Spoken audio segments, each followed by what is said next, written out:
జరగబోయే దాన్ని దావీదు మహారాజు ముందుగా ఎరిగి నూనెతో నా తల అంటి ఉన్నావు, నా గిన్నె నిండి పొందుచున్నదని దేవుడు పరిశుద్ధాత్మ ద్వారా చెప్పబడుతున్నప్పుడు ఒకనొక రోజున దేవుడు నన్ను ఉన్నతమైన స్థానానికి తీసుకొని వెళ్తాడు. ఈ దినాన గొర్రెలు కాచుకుంటూ మరి అన్నుల దృష్టికి కానీ తండ్రి దృష్టికి కానీ గణహీనుడిగా ఉన్న నన్ను దేవుడు ఒక దినాన కనపరుస్తాడు. ఎందుని బట్టి అంటే నా యొక్క విశ్వాసాన్ని బట్టి, ఎందుకంటే దేవుడిపై నాకున్న నమ్మకాన్ని బట్టి. ఏం చేస్తున్నాడు దావీదు మహారాజు? ఒకవైపు గొర్రెలను కాచుకుంటూ ఇంకోవైపు సితారా తీసుకుని దేవుడిని కీర్తిస్తూ ఉన్నాడు, దేవుడిని స్తుతిస్తూ ఉన్నాడు, దేవుడిని గనపరుస్తూ ఉన్నాడు, దేవుడిని ప్రార్థిస్తున్నాడు. ఆదిస్తున్న సమయంలో అప్పుడే దావీదు మహారాజు ఆత్మతో నింపబడి ఏమంటూ ఉన్నాడంటే, నా నూనెతో నా తల నీవు అంటి ఉన్నావు, నా గిన్నె నిండి పొందుచున్నది. అంటే ఏమి గిన్నె నిండి పొందుచున్నది? పరిశుద్ధాత్మ. దేవుడు ఏం చేస్తున్నాడంటే తన యొక్క గిన్నె అంటే అతని యొక్క హృదయంలో పరిశుద్ధాత్మతో నింపబడి ఆ యొక్క పరిశుద్ధాత్మ ఎప్పుడు కూడా ఉప్పొంగుచూ ఉన్నాడనమాట. అది ఎప్పుడు నెరవేరిందంటే దావీదు మహారాజు జీవితంలో కొన్ని సంవత్సరాల తర్వాత, లేకపోతే 2-3 సంవత్సరాల తర్వాత, 4-5 సంవత్సరాల తర్వాత సమూయేలు ప్రవక్త దావీదు మహారాజు దగ్గరకు వచ్చి అభిషేకిస్తూ ఉన్నాడు. ఒకసారి చూద్దాము. మొదటి సమూయేలు గ్రంథము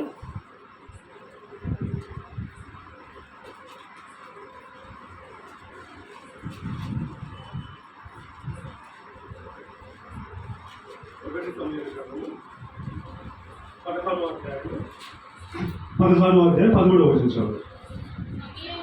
సమూయేలు తైలపు కొమ్ములు తీసి వారి సహోదరుల ఎదుట వారికి అభిషేకము చేసెను.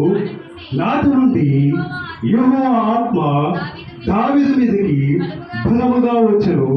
తరువాత సమూయేలు లేచి రామాకు వెళ్ళిపోయి దేవుడు చెప్తున్నాడు అనమాట, నువ్వు వెళ్ళి అక్కడ ఒక మనుషుని కనుగొని అభిషేకించమని చెప్తున్నప్పుడు సమూయేలు ఏం చేస్తున్నాడంటే తైలపు కొమ్ములు తీసుకొని మరి దావీదు సహోదరులందరి ఎదుట కూడా దావీదు మహారాజుని అభిషేకిస్తున్నప్పుడు అప్పుడు ఏం జరుగుతుంది?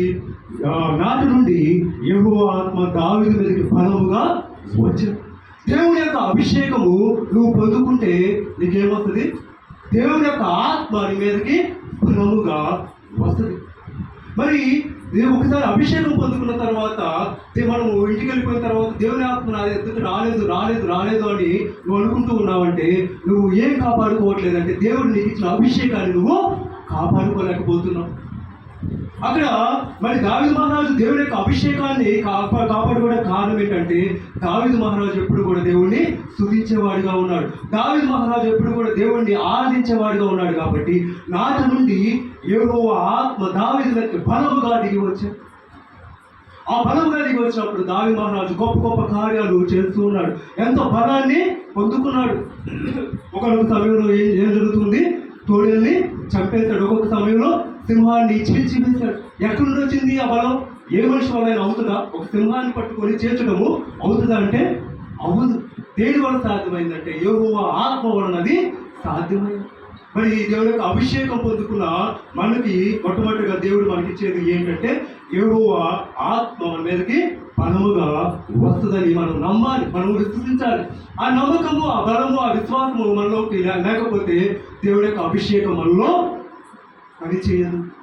దేవుడి యొక్క అభిషేకము మనలో బలముగా పనిచేయాలి అంటే దేవుడి యొక్క వాక్యం ఏం చెప్తుందంటే ఈ రాత్రి కాలంలో మనం ఏమని ప్రార్థన చేయాలంటే మరి సమూయేలు ప్రవక్త దావీదు మహారాజును అభిషేకించినప్పుడు ప్రభువా నాటి నుండి ఈ యొక్క ఆత్మ దావీదు మహారాజు మీదకి బలముగా దిగి వచ్చింది. మరి ఈ రోజు నుండి నీ యొక్క ఆత్మ నా మీదకి బలముగా దిగి వచ్చినట్లుగా నాకు సహాయం చేయి ప్రభువా. మరి నీ యొక్క ఆత్మను పొందుకున్న నేను దేని నుండి తప్పిపోకుండా పరిపూర్ణంగా నీలో పరిపక్వత చెందే విధంగా నన్ను తయారు చేయ ప్రభు అని మనం ప్రార్థన చేసేవారుగా ఉండాలని దేవుని యొక్క వాక్యము సెలవిస్తూ ఉంది. ఇంకొక వచ్చిన మనము ఒకసారి గమనించినట్లయితే మొదటి సమయాలు 10వ అధ్యాయం చూద్దాం.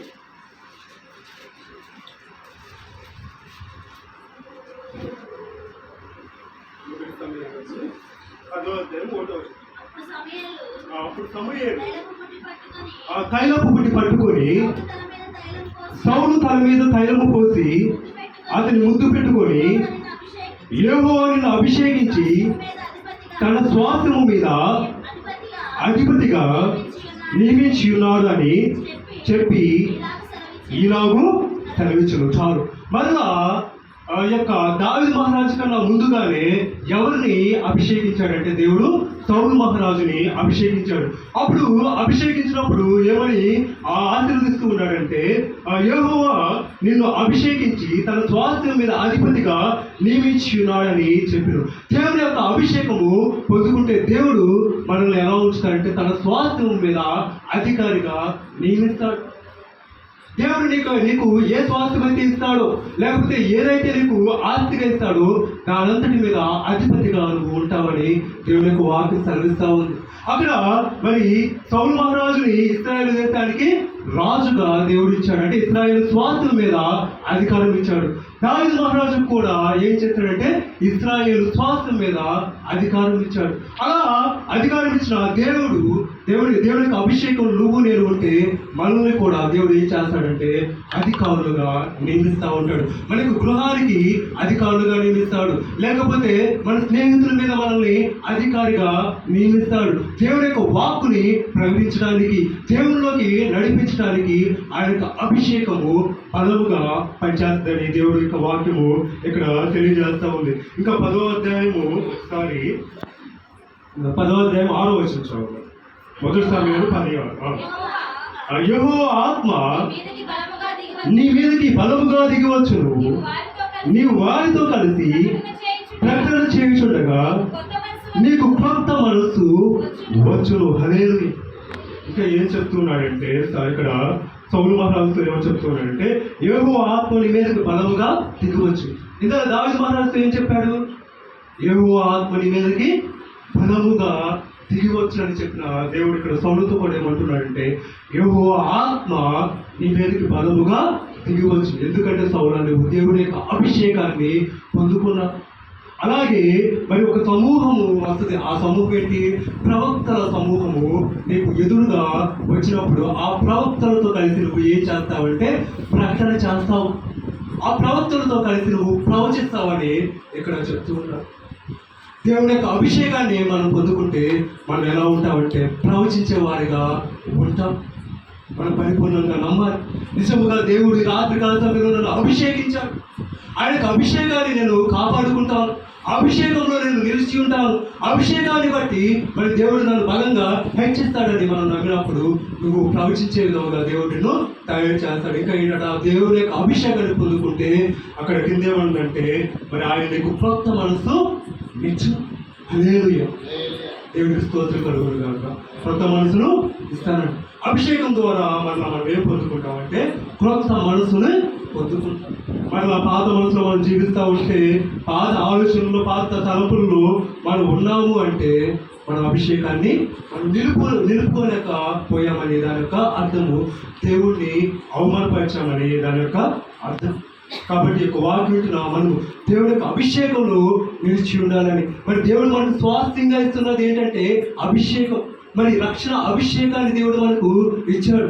మరి ఒక రాజుగా నియమించడానికి దేవుడు మనల్ని అభిషేకించుకున్నాడు. ఎప్పుడంటే పరలోక రాజ్యంలోకి వెళ్ళినప్పుడు దేవుడు ఏమంటున్నాడంటే మనందరినీ కూడా రాజులైన యాజక సమూహముగా దేవుడు చేశాడంటే యాజకుడుగా నిన్ను అభిషేకించాడని అర్థము, రాజుగా నిన్ను అభిషేకించాడని అర్థం.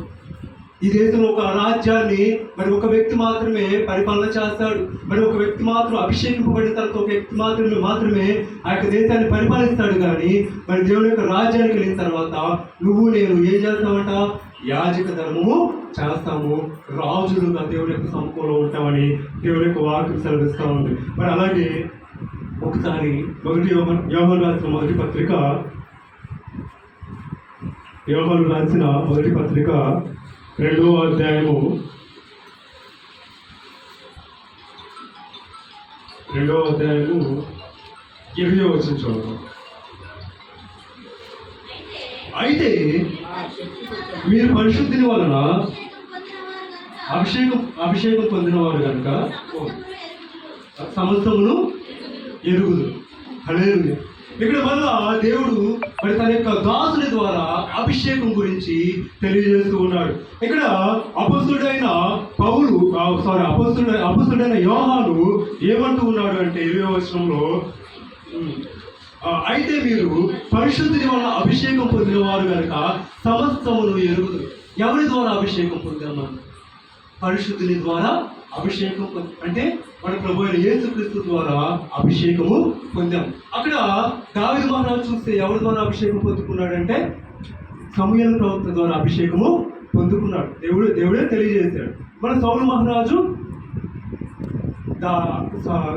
సమూయేలు ప్రవక్త ద్వారానే అభిషేకము పొందుకున్నాడు. మరి ఇప్పుడు మనకి ఎవరు అభిషేకిస్తారంటే పరిశుద్ధుని ద్వారా మనము అభిషేకము పొందుకున్న వారు. ఎప్పుడైతే మనము పరిశుద్ధుని ద్వారా అభిషేకము పొందుకుంటామో మన సమస్తము కూడా ఎదుగుతామని చెప్తున్నాడు. మనకి సమస్తం కూడా తెలిసిపోతుంది. ఏది సరైనది, ఏది సరికాదు, ఏది ధర్మమైనది, ఏది అధర్మమైనది, ఏది మరి న్యాయమైనది, ఏది న్యాయము కాదు, ఏది పాపమైనది, ఏది మరి పుణ్యమైనది, సమస్తం కూడా తెలుసుకునే శక్తిని మనం ఎలా పొందుకుంటామంటే అభిషేకం ద్వారా పొందుకుంటామని దేవుని యొక్క వాక్యము సెలవిస్తాము. మరి అటువంటి అభిషేకంలో నిలిచినప్పుడు మాత్రమే మనము ప్రభు యొక్క కార్యాలని గుర్తించగలుగుతాం, ప్రభు యొక్క క్రియలను మనము చేయగలుగుతాం. అభిషేకం లేకపోతే మనము చేయలేము. సౌలు అభిషేకం పొందుకున్నాడు. అభిషేకం పొందుకున్నంత కాలము సౌలు మహారాజు వర్ధిల్లుతూ ఉన్నాడు. ఒకనొక సమయంలో సౌలు ఏం చేశాడంటే దేవుని యొక్క అభిషేకాన్ని కోల్పోయాడు. ఎలా కోల్పోయాడంటే దేవుడు ఏ ఆజ్ఞ అయితే సమూయేలు ప్రవక్త ద్వారా ఇచ్చాడో ఆజ్ఞని అతిక్రమించాడు. అది ఆజ్ఞను అతిక్రమించినప్పుడు మరి అప్పుడు ఏమైంది? దేవుని యొక్క అభిషేకం నాటి నుండి సౌలుని విడిచిపోయి దేవుని యొక్క నుండి దురాత్మ వచ్చి సౌలుని పట్టిందని దేవుని యొక్క వాక్యం సెలవిస్తాము. దేవుడు నిన్ను అభిషేకిస్తాడు. అభిషేకాన్ని మనం కాపాడుకునేటట్లుగా మనం మెలకు కలిగి ప్రార్థన చేయాలి. అభిషేకాన్ని కాపాడుకునేటట్లుగా మనం విశ్వాస సమూహంతో కలిసి ప్రభువుని ఆరాధించాలి. దేవుని యొక్క ఆజ్ఞలను మనము తూచా తప్పకుండా పాటించే వారిగా ఉండాలి. దేవుని యొక్క ప్రేమలో నిలిచి ఉండాలి. అక్కడ సౌలు యొక్క ఉద్దేశము సౌలు దృష్టికి కరెక్ట్ అయినప్పటికీ కూడా దేవుని దృష్టికి అది కరెక్ట్ కాదు. అక్కడ సమూయేలు ద్వారా ఏమైతే ఆజ్ఞాపించాడో అది చేయకుండా ఇతను ఇష్టానుసారంగా చేశాడు కాబట్టి అభిషేకాన్ని కోల్పోయి. దేవుని యొక్క అభిషేకంలో మనం నిలిచి ఉండాలంటే దేవుని ఇష్టానుసారంగా ఆయన ఏదైతే చెప్తాడో అది మనము చేయాలి. దేవుని యొక్క సన్నిధిని మనము విడిచిపెట్టేవారిగా ఉండకూడదు. దేవుని యొక్క సన్నిధిని పరిపూర్ణంగా మనము బ్రతకాలి అని దేవుడు స్పష్టంగా తెలియజేస్తూ ఉన్నాడు. ఇంకొక వచనం చూసినట్లయితే ఒకసారి కొరింథీయులకు రాసిన 2వ పత్రిక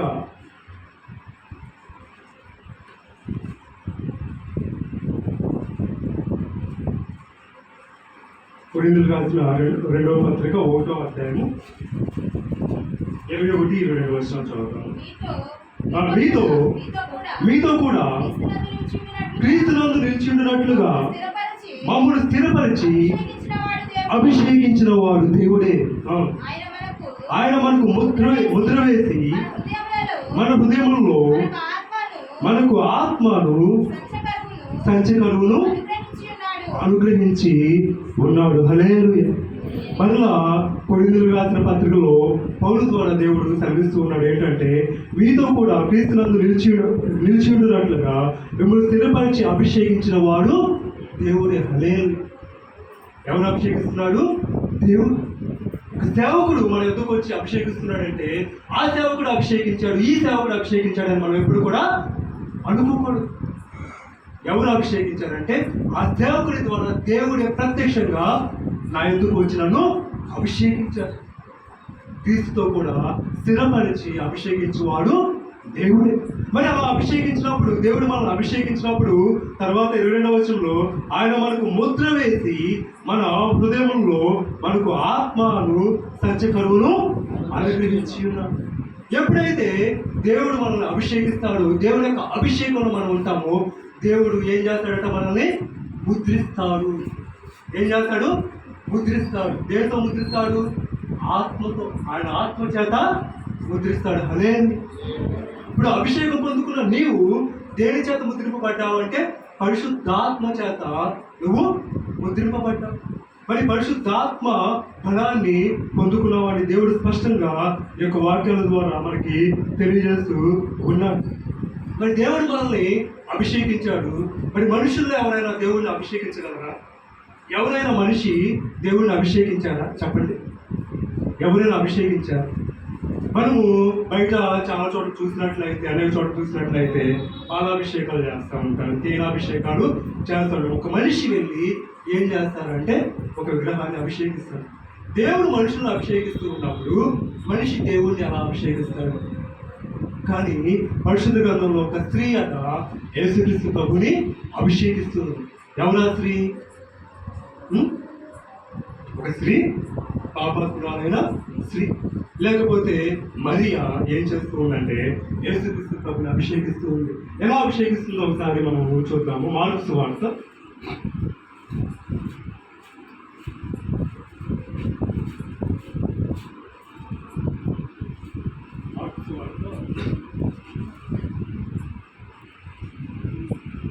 14వ అధ్యాయము 3వ వచనం చూడండి.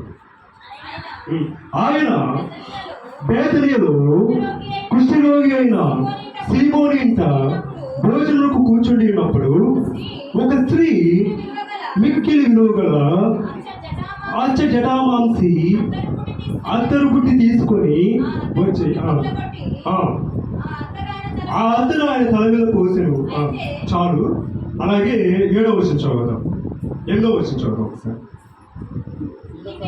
ఈమె తన శక్తి కొలది చేసి నా భూస్థాపన నిమిత్తము నా శరీరమును ముందుగా అభిషేకించిన. హల్లెలూయా. ఏం చేస్తుంది ఈ స్త్రీ? యేసుక్రీస్తు ప్రభుని అభిషేకిస్తున్నాడు. మరి ఆ స్త్రీకి తెలుసా నేను యేసుక్రీస్తు ప్రభుని అభిషేకిస్తున్నాను అన్న విషయం తనకు తెలుసా అంటే తనకు తెలియదు. తను ఏం చేస్తుందంటే యేసుక్రీస్తు ప్రభు మీద ఉన్న ప్రేమతో, యేసుక్రీస్తు ప్రభు మీద ఉన్న అభిమానంతో, యేసుక్రీస్తు ప్రభు మీద ఉన్న విశ్వాసంతో ఏం చేస్తుందంటే మిక్కిలి విలువ గల అచ్చ జటామాంసి ఎంత ఎత్తిందట? 1.5 ఎత్తిందట. 1.5 అర కేజీ. అక్కడ కింద ఎంత దగ్గరగా 160 రూపాయల విలువ గల. ఒక 30 సంవత్సరాల క్రితం ₹1 ఎంత విలువ ఉంది? ₹1 ఎంత విలువ ఉంది? 30 సంవత్సరాల క్రితం ₹1 తీసుకెళ్తే ఏమొచ్చాయి? చాలా వస్తువులు వచ్చాయి. మరి 2000 సంవత్సరాల క్రితం ₹1 ఎంత విలువ ఉండాలి? చాలా విలువ ఉండాలి. 160 రూపాయలు అంటే దగ్గరగా నాకు తెలిసి ఆ యొక్క అత్తరు 16,000 కానీ లేకపోతే ఇంకా ఎక్కువ 1,00,000 రూపాయలు విలువ చేస్తే అత్తరు తీసుకెళ్ళి పడగొట్టి ఆయన తల మీద పోస్తే ఆమెకి ఏమవుతుంది? ఆమెకి ఏమి లేదు, ధనాశ లేదు. ఇంకా ఏముందంటే ఆమెకి పరిపూర్ణమైన ప్రేమ ఎవరి మీద ఉందంటే యేసుక్రీస్తు ప్రభు మీద ఉంది. యేసుక్రీస్తు ప్రభు మాటలన్నీ కూడా వింటూ ఉంది. అంటే అభిషిక్తుడు మన కోసము మరి ప్రాణం పెట్టే గడియ సిద్ధమవుతుంది. మరి యేసుక్రీస్తు ప్రభుని కొన్ని దినాల తర్వాత మనం చూడలేము, ఆయన మాటలు మనం వినలేము. మరి నా యొక్క క్రీస్తు కొరకు నన్ను రక్షించిన నా ప్రభు కొరకు నేనేమి చేయగలను అని తనలో తాను ప్రశ్నించుకొని తన దగ్గరున్న పేరున్నారా ఆ యొక్క అచ్చ జనామాంస ఎంతో విలువైన ఖరీదైన అత్తరు పగలు కొట్టి ఆయన యొక్క ఎత్తి మీద తన మీద పూసి మరి ఏం చేస్తూ ఉందంటే అత్తరు పాదాలు కూడా పూసి తన వెంట్రుకలతో తుడుస్తూ ఉంది. మరి అలా చేస్తూ ఉన్నప్పుడు అక్కడ వారందరూ కోపడుతున్నారు. అయ్యో ఎంతో విలువైన అత్తరు, మరి ఇది అమ్మితే ఎంతో మంది పేదలకి ఆహారము పెట్టొచ్చు, ఎంతో పేదల యొక్క కొరతలు తీర్చొచ్చు అని అనుకుంటూ ఉన్నప్పుడు ఈమె నా విషయంలో మంచి పని చేసింది. పేదలు ఎల్లప్పుడూ మీతో ఉంటారు కానీ నేను ఎల్లప్పుడూ మీతో ఉండను. ఈమె తన శక్తి కొలది చేసి, హల్లెలూయా, ఎలా చేసింది? శక్తి కొలది చేసి నా భూస్థాపన నిమిత్తము నా శరీరమును అభిషేకించింది. హల్లెలూయా. అంటే మనం ప్రభువుని ఎంతగా ప్రేమిస్తామో, లేకపోతే ప్రభు యొక్క సన్నిధిలో మనం ఎంతకైతే అక్కడ పాపాత్మురాలైన స్త్రీ ఏం చేస్తూ ఉందంటే మరి ఆయన వెనుక తట్టు వచ్చి పాదముల యొక్క పడి ఏడ్చి తన యొక్క కన్నీటితో పాదాలు కడిగి తల వెంట్రుకలతో తుడుస్తూ ఉన్నప్పుడు అక్కడ యేసుక్రీస్తు ప్రభు ఆమెకి ఇస్తున్న సాక్ష్యం ఏంటంటే ఆమె విస్తారముగా నన్ను ప్రేమించి ఉన్నది కనుక విస్తారముగా ఆమె యొక్క పాపములు క్షమింపబడి ఉన్నవి. అంటే విస్తారంగా ప్రేమించినప్పుడు మనకు తెలియకుండానే మనం ప్రభుని అభిషేకించేవారిగా ఉంటాం, లేకపోతే మన ద్వారా ప్రభు అభిషేకం పొందుకునేవాడిగా ఉంటాడని దేవుడు స్పష్టంగా తెలియజేస్తూ ఉన్నాడు. మరి దేవుడు నీకు ఇచ్చిన అభిషేకము, అదేవిధంగా దేవుని నువ్వు మహిమపరచాలన్న ఆశ, దేవుణ్ణి లేకపోతే అభిషేకించాలన్న ఆశ నీకు ఉండాలంటే నువ్వు ఏం చేయాలంటే దేవుడిని పరిపూర్ణంగా ప్రేమించాలి. నువ్వు దేవుని యొక్క సన్నిధిలో ఆయన నీ యొక్క కన్నీరు కారుస్తూ ప్రభు యొక్క పాదాలు తడపాలి. ఇంకా నా శిష్యులు పాడారు పాదాలు తడపాలని, కన్నీటితో పాదాలు తడపాలని. మరి అలాగా తడిపినప్పుడు ఎవరు అభిషేకింపబడతారంటే యేసుక్రీస్తు ప్రభు, నజరేయుడైన యేసుక్రీస్తు ప్రభు మరి అభిషేకింపబడ్డవాడుగా ఉంటాడు, మన ద్వారా మహిమ పొందేవాడుగా ఉంటాడని దేవుడు స్పష్టంగా తెలియజేస్తూ ఉన్నాడు. మరి అభిషేకం అంటే నిన్ను నన్ను దేవుడు ఏం చేస్తూ ఉన్నాడు అంటే మరి ప్రార్థనలు అభిషేకిస్తూ ఉన్నప్పుడు మరి అనేకులకు సువార్త ప్రకటించాలని, లేకపోతే అనేకుల కొరకు ప్రవచించాలని, లేకపోతే అనేకుల కొరకు మరి మరి అనేకమైన గొప్ప కార్యాలు సత్కార్యాలు చేయాలని నిన్ను అభిషేకిస్తూ ఉన్నాడని దేవుడు స్పష్టంగా తెలియజేస్తూ ఉన్నాడు.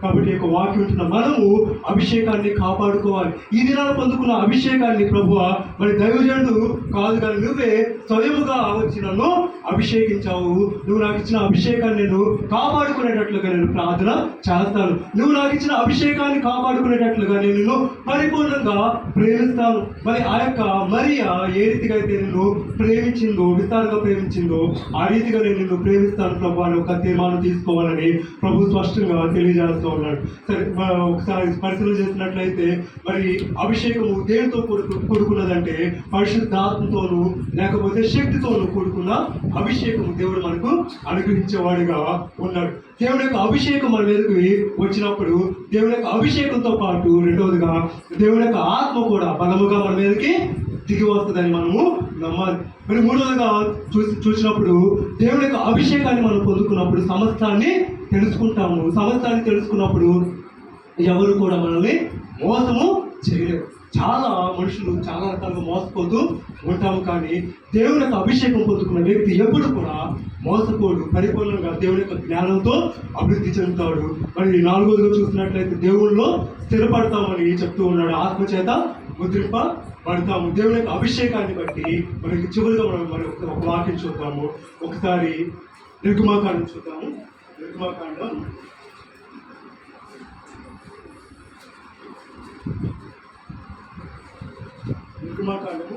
40వ అధ్యాయము